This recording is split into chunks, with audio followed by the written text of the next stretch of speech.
All right, welcome everyone to the Equitable Wellness podcast.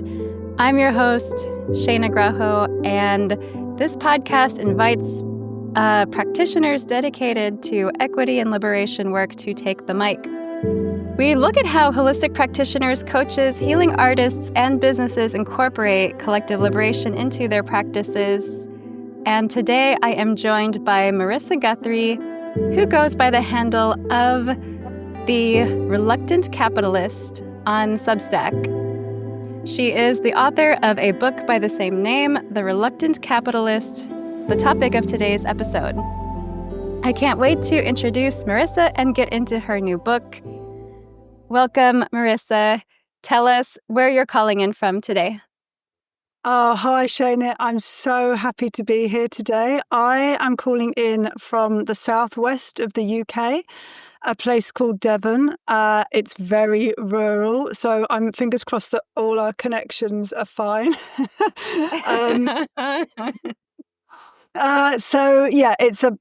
I'm really, really happy to be here with you today. I am so happy to have you on the show. Thank you so much for being here, all the way from the southwest of Britain there. All right. Before we move into the topic of the podcast, which is The Reluctant Capitalist, your new book that I'm excited to hear about, I am going to take a moment, thanks also to Marisa's consent, to share a few words on solidarity and a statement of solidarity for Palestinian liberation. The release of this podcast is scheduled for the full moon, which lands on October 7th. As we speak of the 23rd of September, 2025 today, as of recording, the global Samud flotilla of 51 vessels sails the Mediterranean, heading east from Greece, Italy, and Malta, bearing civilian activists from 40 countries to stand with the Palestinian people. The mission of the flotilla is to break Israel's siege of Gaza and open a humanitarian corridor by sea. They are building on decades of Palestinian resistance and international solidarity to shift the global narrative and confront international complicity. Humbly, I, Shayna Graho, a daughter of the Jewish and Philippine diasporas, resident of Spain, and dual citizen of the United States and the Philippines, lament the impunity of the active state of violence as usual, business as usual, and genocide as usual that we collectively call our economy. Condemn perpetrators and oppressors in the civilizational collapse of Gaza, namely Israel, the United States, Britain, and the European Union. Lament the silencing, censorship, and denial of war crimes that have claimed the lives of at least 65,344 Palestinians confirmed killed since Israel's war on Gaza began 2 years ago. Lament my own silence and complicity as I and others contribute to murder through our tax dollars and through surviving dominant oppressive systems that profit from crimes against humanity. I stand with the Palestinians in Gaza as they resist Israeli settler colonialism and apartheid dating back to decades before October 7th, 2023. I applaud the consistent and unwavering everyday efforts that are pro-humanity, from the sanctions of Spanish Prime Minister Pedro Sanchez to the sailing of flotilla activists to the disruptive conversations of friends. And I pray that the unimaginable suffering of survivors and descendants of genocide in all lands and all times be delivered to justice for healing, forgiveness, reparations, rematriation, and reciprocity. Nelson Mandela once said that Palestine is the greatest moral issue of our time.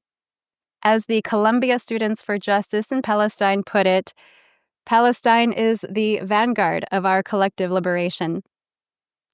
The imperative to support liberation is one of global solidarity, that we may recognize the interconnected forces contributing to ethno-nationalism in Israel and other nations, capitalism, racism, state violence, surveillance, incarceration, and evangelicalism.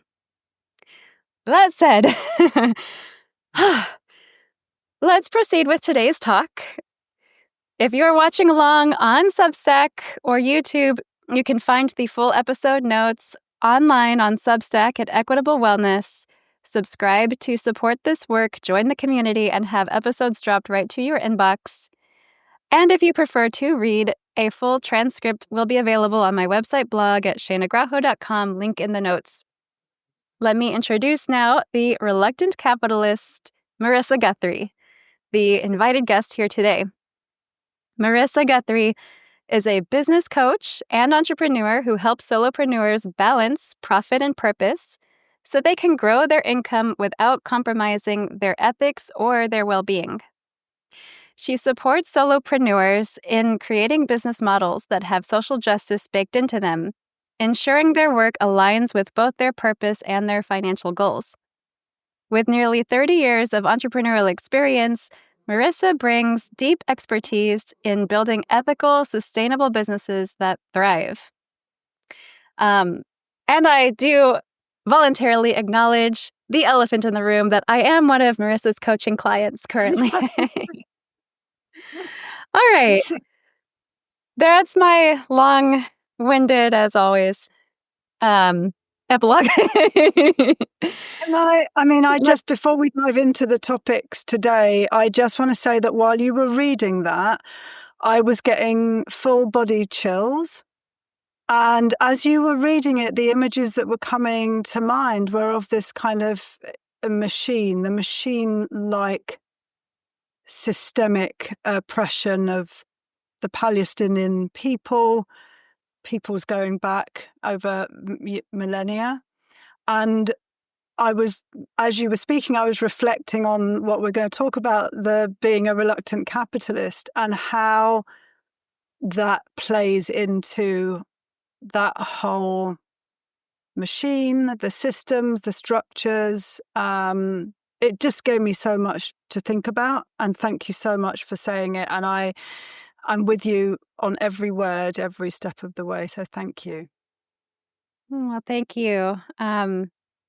Yeah, these ties are definitely interconnected. The forces of oppression have links together, and the forces of liberation as well are interconnected. And so taking this kind of holistic viewpoint, of course, your work, our work together, separately and collectively, definitely tie into a bigger picture of what's happening in our world, as individuals and as I hope, hope for our future and our present.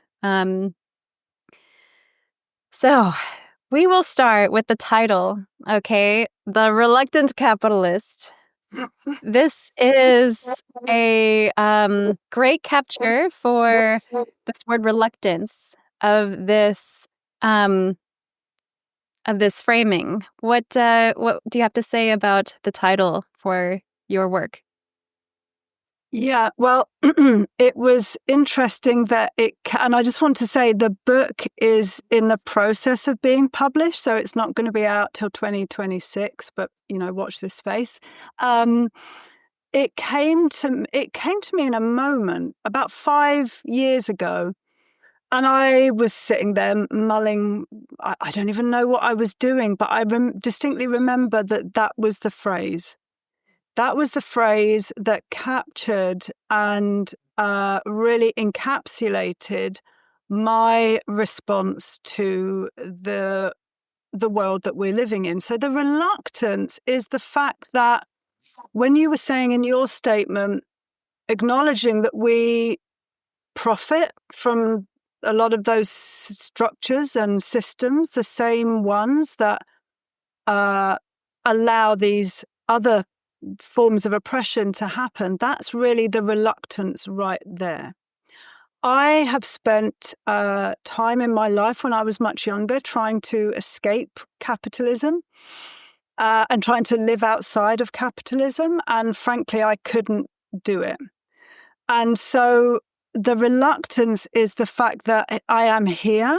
As I sit here with you today, I look around my office and the things I have around me, and I can see a lot of those all of those have been created under a capitalist system that at the same time as me benefiting from it and all of us benefiting from it, I deeply have a deep antipathy towards and a loathing towards. And so what do we do with that?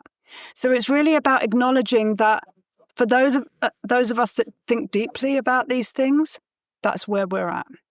We're in it. We don't like it. We want it to change. It's going to change. But while, we are building new systems, how do we square that circle with ourselves? Great.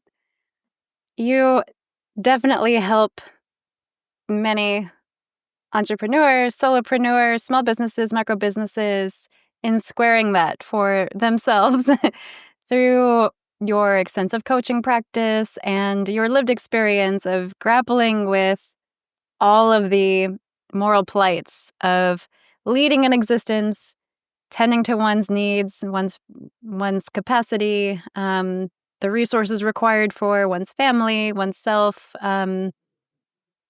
so that, yes, hopefully we can in our future see these systems change to where instead of the default extractive construct, it is one of regeneration, one of supporting and nourishing systems that lead to, I don't know, more permanence, for lack of better words. Sure. So, let's see. The tension between needing to survive within capitalism and resisting the values. Can you speak to this paradox personally, and then maybe just also how you guide others with the challenge of resisting while surviving? Right. Exactly. And hopefully thriving, okay? Because we are already stuck in survival mode in capitalism because of the way that it's set up. So what I realized was a while back is that all the businesses that I work with, because they're solopreneur businesses, just by definition, they're one person or, maybe a few people, but usually one person enterprises. They have certain values baked into them regardless. So one of the things that I do in my work is to help those businesses be able to profit from capitalism, for want of a better word, or at least not conflate being a capitalist with making money. We need to make money to live, to thrive, and go beyond survival. And we cannot do that outside of capitalism. When people talk about escaping capitalism, and this is what I realized fairly early on when I was trying my own version of that, is you need money to do that. So, there are a lot of the more sort of libertarian folk, I would say, that are looking at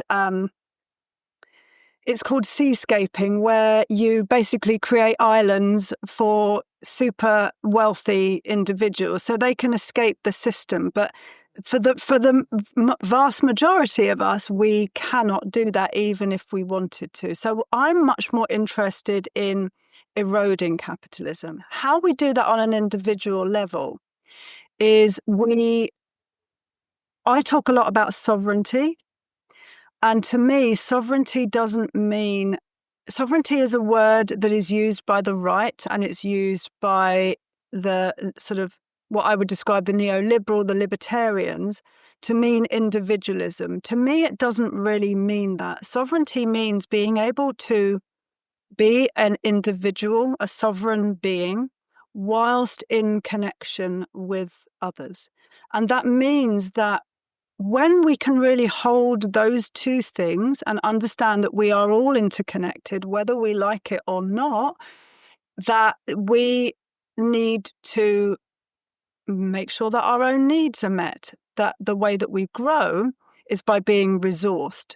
So for me, that's just a small way that I kind of manage that tension. And yeah, and I think that that's the main way that I help my clients, is to really be able to say, okay, what are your needs?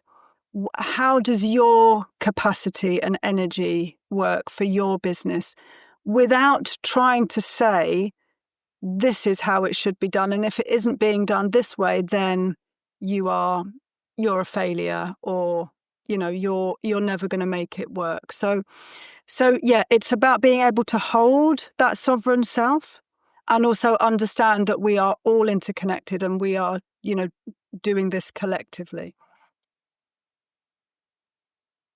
I love that you use the term eroding capitalism. Maybe resisting capitalism wouldn't be what you would say. Um, but I appreciate that you've given a lens of how these business decisions are, you have a different framework for looking at these day-to-day practices. And you've shared overall how that is the scope of your work, of the erosion. Um, so let's, I guess, I don't know, get into the book a bit. You Sure. work with people as a coach, and you have for somewhere around, again, years and years. A um, long time.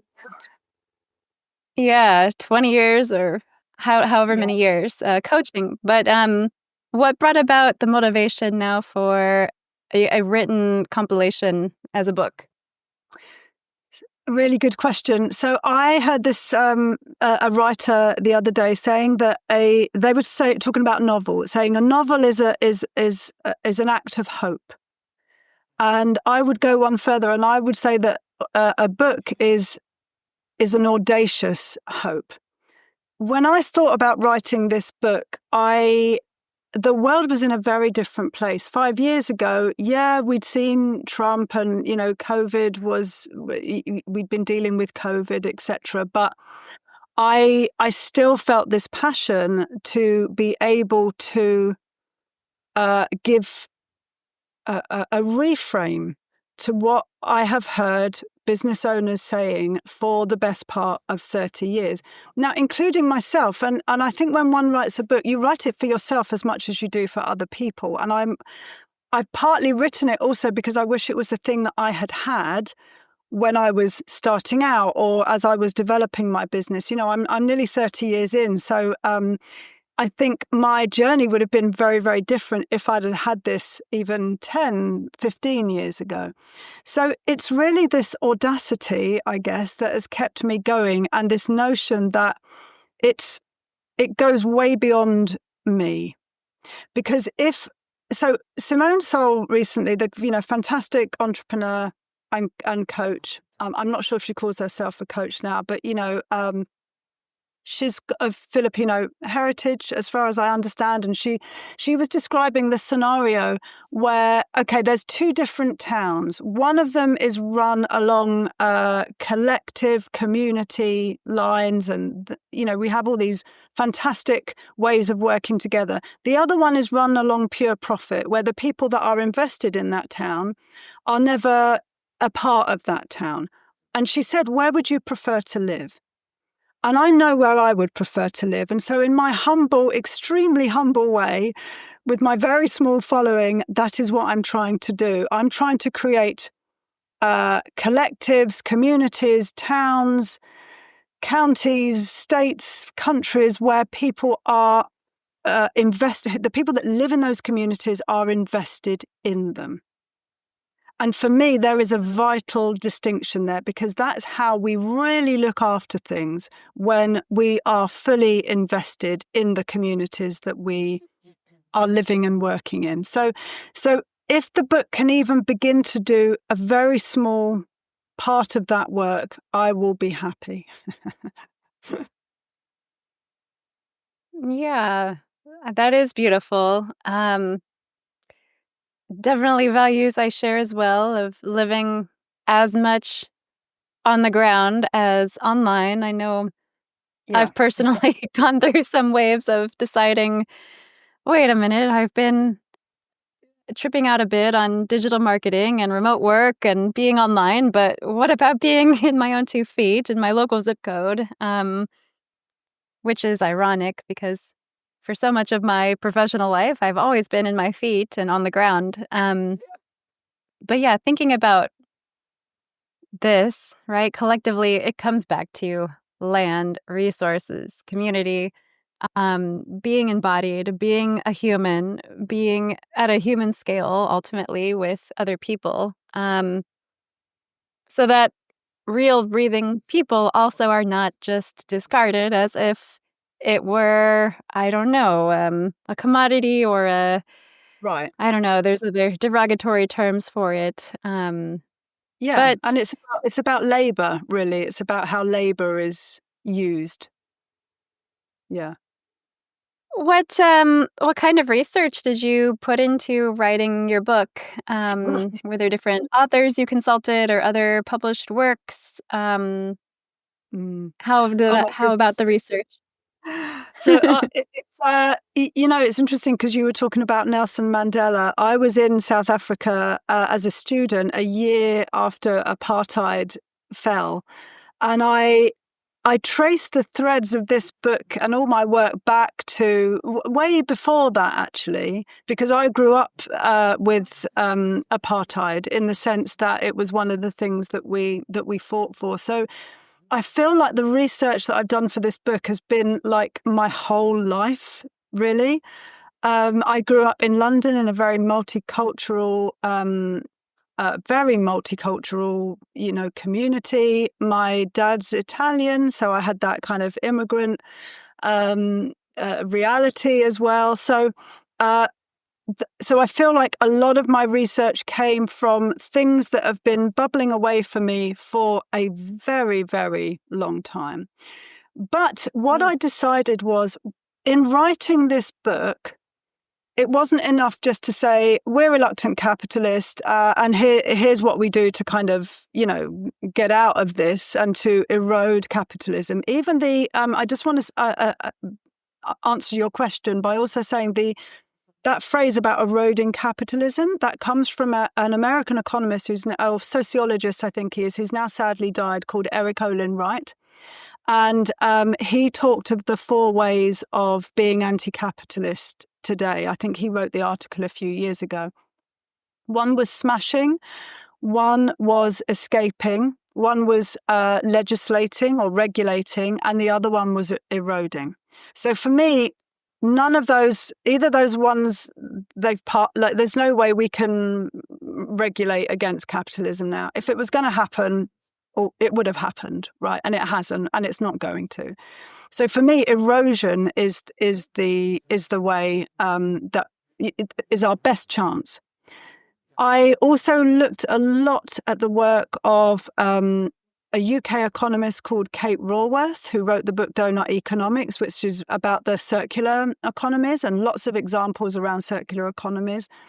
And then the person that I really credit, who's inspired me for a very long time, is the investigative and environmental journalist George Monbiot, who has been a hero of mine for a very long time. But that is really just a snapshot, because if you read the bibliography and my notes, you will see that I have, in fact, it's becoming an issue when I'm working with the editor. It's going to take quite some time to go through, because there's so much in there. When you write a history of capitalism and a history of neoliberalism, there is a lot in there. I've even used things like the TV programs, like there was you probably are aware of Roots, what was called a mini series back in the day, which was a book that they made into a series about slavery and looking how capitalism was implicated in that.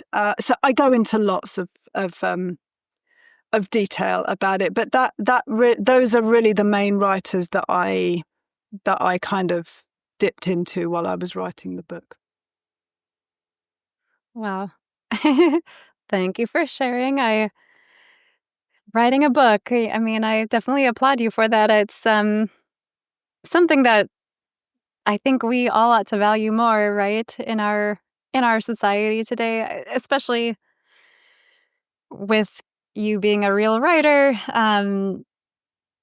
Some people might not even take the time when you could just get AI to do something, Right. and why put in the labor, the sweat, that huge colossal effort into this body of work. It was But I'm like labor. thrilled. A lot of work. um, how I guess how is the book coming along then? Yes. So I will be doing something called hybrid publishing. So rather than wait around for a long time trying to get a publishing deal, I am going for what's called, so it's a cross between self-publishing and publishing. And basically you are working with a hybrid publisher who does a lot of that work for you, but they don't then you have a lot of control as the writer, because obviously writing a business book is a very different enterprise and has a completely different purpose than writing a work of fiction. So I'm currently in conversation with 3 publishers, and there's one of those is definitely going to come to fruition. So the timeline is that it will take a little while. They've got the manuscript, but we'll be looking at going for a launch next summer, Okay, 2026. wow. So yeah, for our purposes, this can be a little preview talk, Oh, yes. but Oh, I'll plug that everyone finds the book when it's out, and that we all absolutely. support it and Thank you. share in the conversation of it. I'm definitely looking forward to reading it.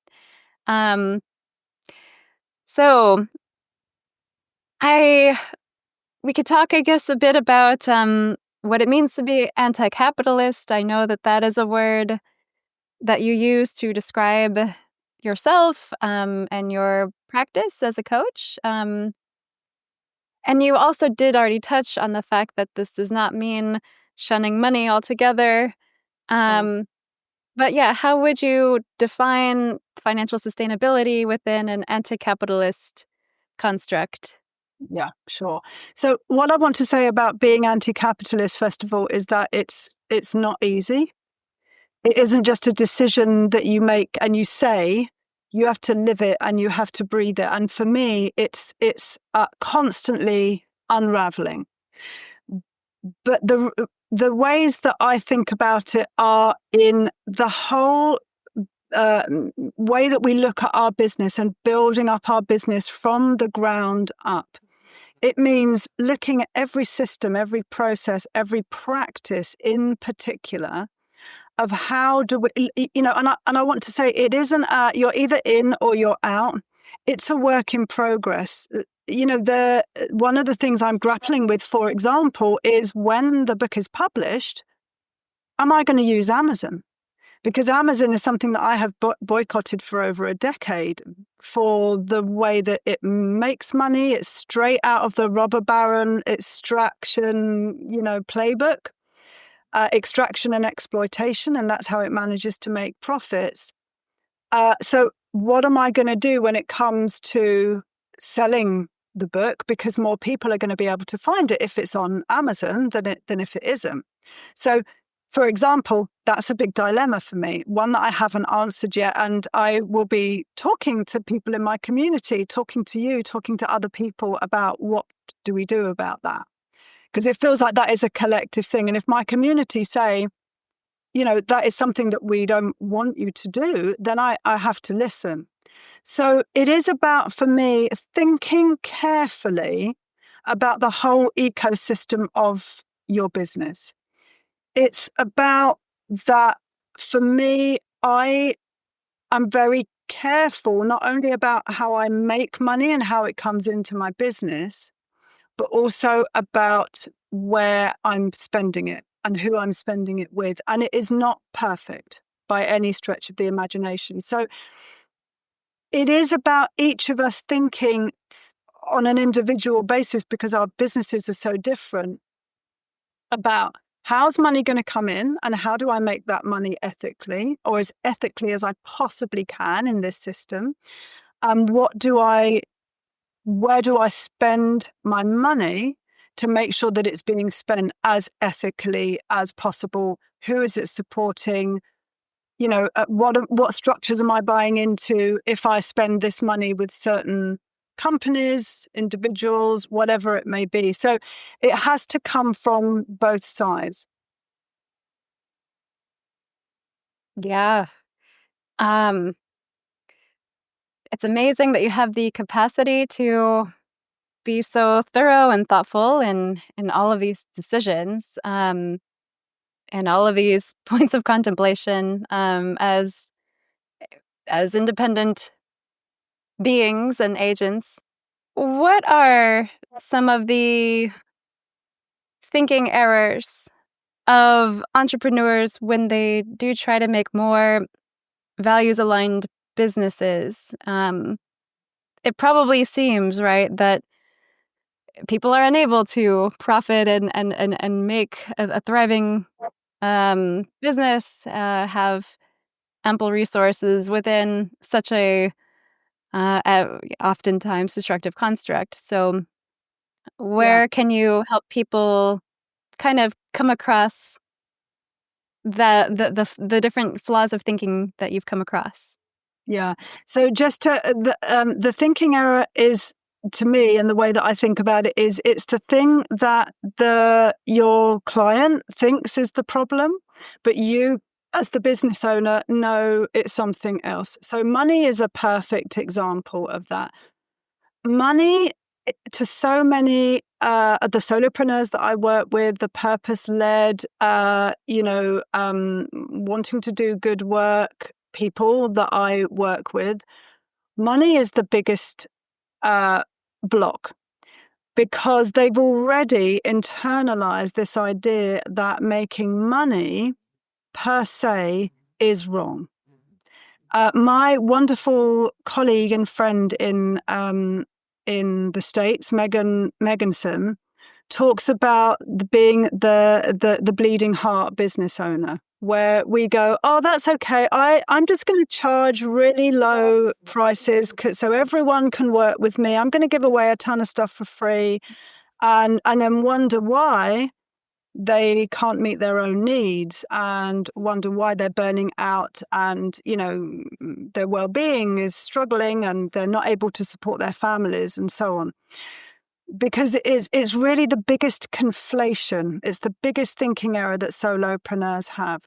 Making money is separate to being a capitalist. For me, I'm sure the economists would argue differently, but for me, it's about it's about the difference between capitalism being the economic system, but money is an exchange. It's a ritual between human beings. We decided we were going to create this thing called money that would be a symbol of something. Our wealth, our worth, our productivity, our labor, our et cetera, et cetera. But money is neutral. Money doesn't care. So for me, one of the biggest things that I have to unravel with most business owners that I work with, not all, I would like to say, but just being able to get them to feel safe enough to make money, to charge premium prices, to be able to have high ticket offerings, as well as, other offerings across the board. Because what they do is they gaslight themselves. Oh, if I'm making money, I must be the problem. Rather than being able to say, this is not you, this is a systemic issue. You've internalized this idea, and you've been taught that you get to make a choice. Like when you leave school, leave university, you either are going to do good work for not much money, or you're going to sell out and you're going to earn you're going to earn a good wage, or maybe ridiculous amounts of money, but you can't have both. I know now that that is not true. But I was that person for a very, very long time. And it really took its toll on me. I'm happy to say I'm not in that position now, but I'm in my 50s and it's taken a really long time. So for me, we could go into many other thinking areas, Shayna, but for me, that's the biggie. That's the biggest one. Yeah, no, I think that's the central crux of how you support people is to not see it as a either or, right? And to prove and help people prove that indeed that error can be overcome and that the abundance can be reached and shared, right? It's Crucially, yes. so very nourishing, and of course, like as you now have a video testimonial, it's been very helpful for me, right? As somebody who's also had these kinds of errors mentally, and I'm sure again, so many people still have, yeah, coming through the traumas of again just day-to-day survival, um, which again to tie it back to the beginning, is tied to some pretty destructive things in our world, right? And the system that you are criticizing in your writing. So, gosh, I'm thinking we've talked a good bit about a lot of things. I think we've given a good overall sampling of what you want to speak to, what ideas you're sharing with the world, the framework that you have and have come to through so much experience. Um, I guess here I'll take the break to share tools and resources for anyone who would be interested in further pursuing your offers. If you have connected with the story today so far, here are your options for further connecting. You can sign up for her free masterclass, Ethical, Fair, and Fearless Pricing for solopreneurs who want to do good and make money. I'll put all of the links in the show notes. You may also enroll for Marisa's Ethical Money Mastery course to help you build ethical wealth without compromising your values. You may also book a free call with Marisa to explore her coaching programs with the good old British programs with the 2 M's and E and S um, that help build a thriving. I'm going to write it in the British English there for you to help build a thriving business ecosystem aligning with your values, needs, and capacity. And of course, you wouldn't want to miss signing up for Marisa's fantastic newsletter, The Reluctant Capitalist on Substack. We both are Substack lovers, and of course, you've gotten started ahead of time. I'm catching up to the wonders of it, but Marisa is persistent in publishing great notes and great articles and publications that are food for thought that I know that we have a lot of content these days in the inbox or in our platforms, but I do make sure I take the time to read Marisa's thought processes. I get a lot out of it and appreciate that somebody else can empathize and share in my viewpoints about things. Okay. Anything else? I wonder. We don't have to go all the way to 45 minutes. We can cut it short. Like, yeah, I've got to go soon, but yeah. Okay, perfect. Well then, Marisa, thank you so much for being here today. And again, we look forward to hearing more about the release of your book. And again, just thank you so much for sharing your perspectives today. Shayna, it's just such a joy and a delight to talk to you always. And I feel very honoured and blessed that you've invited me into your podcast. And I applaud the amazing work that you're doing. So thank you so much. Yes, thank you. All right, take care. Bye-bye. Bye.